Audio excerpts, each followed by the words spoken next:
But what do you think would happen if if our ideas reach to everyone and the population diminishes all of a sudden? The live stream that I just did was on this exact topic, because there's a documentary called Birth Gap, which is all about population decline, population collapse, and what the impacts of that could be and maybe are at the moment. Because the guy who made this documentary is basically arguing that population collapse is going to come soon. Our population is still going up, but he thinks it's going to reach a peak and then it's going to nosedive. Um, Yeah, and to be honest, I don't know exactly how the future is going to play out, but I think I basically agree with him. I think birth rates are falling across the world, not everywhere, but as countries become more economically developed, birth rates do tend to fall. So just as more places become more economically developed, they will fall. So the first thing I would say in answer to your question is, I think this issue isn't strictly one for antinatalists to answer, because this process is already happening without antinatalism being involved. So I think it's a yeah, wider conversation for people to have. But just to answer your question directly, I think basically two things, right? I think there will be issues caused by declining birth rates, but I think those are our issues to deal with. I don't think they're issues for us to put on a new person to have to deal with and bear the brunt of solving, because it's like, okay, there are a lot of old people that need care and support, and that is an issue.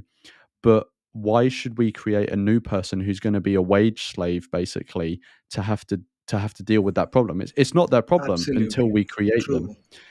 Yeah, so that's the first thing I would say. The second thing I would say is that whilst I recognize that there are going to be issues, I think we would probably benefit from changing our mindset on it and seeing it more as an opportunity for change rather than something that we have to fight against by throwing loads of money and effort at getting people to have more kids.